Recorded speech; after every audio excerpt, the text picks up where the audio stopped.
Un grand merci pour votre accueil hier soir, aujourd'hui. Je suis très heureux, honoré de venir parler à cette tribune et cette salle assez remplie sur cette notion donc, de plasticité des cépages face au changement climatique. Donc moi, je suis donc en Bourgogne et on s'intéresse, vous savez qu'un des problèmes qu'on a en Bourgogne face au changement climatique, c'est que les vins rouges et les vins blancs sont quasiment monocépages. On a en très grande proportion, si ce n'est à 100%, les vins produits sont issus de chardonnay pour les vins blancs et de pinot noir pour les vins rouges. Et donc, on se pose tout à fait légitimement la question de la capacité d'adaptation de ces cépages. On a commencé à travailler dessus il y a 2 ans. Je vais vous parler un peu des travaux qu'on a fait sur le chardonnay. Et puis aujourd'hui, on démarre un travail de recherche qui est financé par les interprofessions de Bourgogne et de Champagne, donc, qui nous soutiennent, et puis également une autre exploitation en Argentine, pour essayer d'aller un peu plus en avant sur les recherches sur ces aspects qu'on avait un peu défrichés, je vous disais, il y a 2 ans de ça, voilà, et donc dont je vais vous présenter ces travaux. Alors, on parle de la notion de plasticité. La plasticité, c'est un terme qui est assez utilisé en écologie, en génétique, et qui définit la capacité qu'a un être vivant, voire un groupe d'individus, une population, voire une espèce, mais d'abord un individu à modifier sa morphologie, son métabolisme, en réponse à des modifications de son environnement. Voilà. On est plastique quand on peut changer. Alors, moi, je ne suis pas généticien, je ne suis pas non plus écologue, spécialiste de l'écologie, mais je joue un peu de guitare. Peut-être qu'il y a d'autres personnes ici qui jouent de la guitare. Et quand on apprend des instruments à cordes, eh bien, au bout d'un moment, on développe au bout des doigts de la corne, une couche cornée qui nous permet d'avoir un petit peu mal aux doigts quand on fait de la guitare. Et ça, c'est une espèce de réaction qu'on a pour essayer un endurcissement à cette agression qu'on a au bout des doigts qui nous permet de nous endurcir. Et donc, c'est quelque part un peu de plasticité phénotypique. Alors, je ne pense pas qu'il y ait beaucoup d'études qui ont été réalisées par des généticiens, des écophysiologistes sur ce critère-là, sur ce trait phénotypique particulier. En revanche, il y a des travaux qui ont été réalisés sur les animaux, par exemple le pinson domestique qui voit la couleur de son plumage changer en fonction de son alimentation, ou encore chez les végétaux qui vont avoir des formes morphologiques assez variées en fonction, par exemple ici, de l'éclairement ou de la contrainte hydrique qu'ils ont subie. Alors, quand on s'intéresse aux cépages, est-ce qu'on peut dire aujourd'hui tel cépage est capable de faire tout un tas de modifications d'un ensemble de traits phénotypiques, par exemple la capacité de changer ses besoins en termes de cumul de chaleur pour atteindre tel stade phénologique, ou encore sa capacité à changer la morphologie de ses feuilles pour être plus efficient quant à l'usage de l'eau. Eh bien, ces caractéristiques sont assez peu étudiées. Alors, attention, il y a il y a des travaux depuis plusieurs siècles, au moins, notamment au cours du XXe et aujourd'hui, réalisés par des ampélographes et puis tout un tas d'organismes, dont l'IFV, les chambres, l'INRA, qui sont attachés à bien définir les caractéristiques de cépages. Nathalie Ola nous en a parlé pour les porte-greffes. On sait dire tel cépage va avoir telle caractéristique, tel porte-greffe ou tel cépage a telle caractéristique. Il est plutôt, si je reviens sur les cépages, sensible à la coulure ou encore précoce ou tardif. Mais par contre, cette évolution, par exemple, de sensibilité à la coulure en réponse à des modifications environnementales, si la température s'élève ou si elle diminue, la réponse du cépage sur ce trait coulure, par exemple, sous différentes conditions de régime hydrique, eh bien, est assez peu documentée. Il n'y a guère que Victor Sadras qui a fait beaucoup de travaux, c'est des collègues argentins qui sont intéressés à la réponse, à la comparaison sur des traits de rendement ou de pH du raisin sous différentes conditions environnementales. Donc, c'est la raison pour laquelle on essaye d'étudier ces aspects. Alors, on va sortir d'étudier le comportement de la vigne trait par trait de phénotype, mais on va considérer la viticulture dans son ensemble, le comportement d'un cépage dans son ensemble. C'est ce qu'avait fait un petit peu Greg Jones sur cette classification. Alors, on ne voit pas très bien. Je ne sais pas si j'arrive à... éclairer, là, je ne sais pas si vous arrivez bien à lire voilà, le pointeur. Vous voyez, il a proposé des gammes optimales de température en saison de végétation. Alors, c'est une classification basée sur de l'observation. On a regardé, Greg Jones, qui est un chercheur de l'Université de l'Oregon, a qualifié les régions dans lesquelles on produisait, par exemple, du Riesling. Et on voit que le Riesling est produit dans des régions avec une forte variabilité, dans des régions fraîches, mais aussi sous climat plutôt chaud, ce qui lui confère une certaine plasticité, une capacité, un caractère un peu généraliste.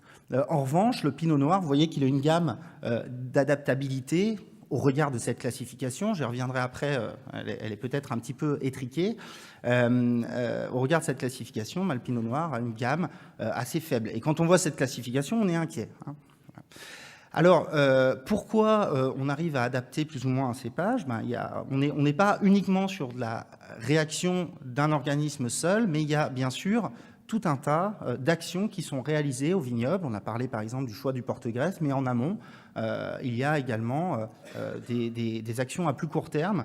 Ici, vous avez et qui sont bien connues par les exploitants vitivinicoles, puisque ici, vous avez donc une approche qui est réalisée, qui a été réalisé par Étienne Nittling, qui a interrogé les vignerons de l'appellation Quart de Chaume en Val-de-Loire. Et voilà ce que les exploitants et exploitantes vitivinicoles nous disent quant aux capacités d'adaptation au changement climatique à court, moyen et long terme. Et vous voyez qu'il y a tout un tas d'adaptations dont on a conscience, dont vous avez conscience pour s'adapter au changement climatique avant d'aller, c'est le carré qui est en rouge ici, choisir de nouveaux cépages.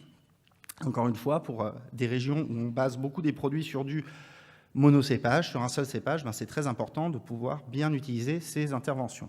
Alors j'en cite quelques-unes ici que vous connaissez peut-être. C'est par exemple les feuillages tardifs après véraison sur la partie haute de la canopée qui permet de réduire, alors c'est des travaux qui ont été réalisés en Italie sur cépage Sangiovese, de faire baisser de 0,5 degrés le titre alcoométrique potentiel qu'on peut mesurer dans le raisin sans qu'il y ait des conséquences sur par exemple la teneur en anthocyanes. D'autres travaux peuvent être faits un peu plus en aval, au chai, pendant les vinifications. Il y a des travaux qui sont en cours sur la sélection de levures Saccharomyces ou non Saccharomyces qui ont la capacité, donc, parce qu'elles n'ont pas un très bon rendement en termes de production, transformation sucre-alcool, d'abaisser le degré d'alcool dans les vins au final. Mais je pense que ça, c'est des choses que vous connaissez bien. Voilà. Donc avant d'arriver à ces extrémités, de changer de cépage, on a tout un tas d'actions qui sont possibles. Ce qu'on veut savoir, c'est dans quelle mesure ces interventions peuvent être adaptées ou tel cépage. Alors, pour faire ça, il faudrait donc prendre un même cépage et puis le cultiver dans différentes conditions environnementales. Ce qui nous intéresse, nous particulièrement, c'est la réponse au climat. Mais on peut aussi tirer profit du fait que, on a un problème dans l'exploitation de la diversité des ressources génétiques de la vigne, par-delà le monde, où 50% des terres cultivées sont occupées en vitiviniculture par une quinzaine de cépages. Donc on a une étroitesse quant à la diversité ou l'exploitation des ressources génétiques de la vigne par-delà le monde, mais qui nous intéresse puisqu'on retrouve un même cépage, si je prends l'exemple de la Syrah ici, dans plein d'endroits du monde. Vous en trouvez bien sûr dans les Côtes-du-Rhône septentrionales, son terroir un peu d'origine. Mais on en trouve également en Californie, en Argentine, au Liban, en Afrique du Sud, en Australie, en Chine ou encore donc en Thaïlande sous des conditions tropicales. Donc on a un même cépage qu'on trouve dans plein d'environnements différents. Il permet de produire des vins qui sont commercialisables et commercialisés. Et donc, on fait face à des cépages qui ont un certain degré d'adaptabilité qu'on va dénommer ici plasticité du cépage, plasticité vitivinicole, qui va lui permettre donc d'être cultivé dans différentes conditions. Alors nous, on ne s'est pas intéressé à la Syrah, on s'est intéressé au Chardonnay. Pour essayer de qualifier cela, il a fallu d'abord aller sélectionner des exploitations par-delà la planète qui produisaient du vin d'une qualité décente. Alors, comment on fait pour juger la notion de qualité? Eh bien, on s'est appuyé, c'est une approche qui peut être tout à fait discutée, mais en tous les cas, on pensait que c'était la moins mauvaise sur un concours, le concours Chardonnay du Monde. Et on a regardé le palmarès sur la période 2000-2015. Donc, ça fait 16 ans et vous avez donc 2029 lauréats. On a regardé les extrêmes en termes de médailles, médailles d'or et médailles de bronze. Et ça représente 973 exploitations qui sont réparties, vous voyez, dans tout un tas de régions du monde. C'est les petits ronds jaunes que vous voyez sur la carte. Donc, une très grande diversité géographique pour lesquelles, encore une fois, sans avoir des jugements de valeur très prononcés, on considère qu'on a des vins d'une qualité décente, voire plus.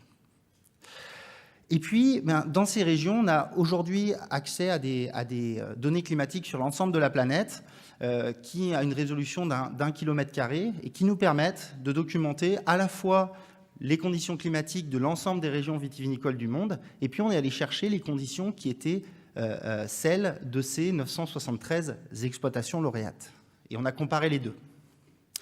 Alors on les a comparés avec différents indices agroclimatiques. Je vous en présente ici deux. Alors vous avez en ordonnée, dans l'axe des ordonnées ici, c'est l'indice de sécheresse qui permet de définir, c'est un bilan hydrique pour faire simple, les pluies moins l'évapotranspiration. Donc on a des climats très secs, subhumides, humides, selon les auteurs de ces articles. Et puis de cet indice, pardon, et puis l'indice de Huglin qui est connu par certains d'entre vous probablement, qui est un cumul de degrés-jours et qui permet d'avoir une idée de la précocité potentielle de la région, et on peut distinguer donc des climats très frais jusqu'à très chauds avec tous les intermédiaires.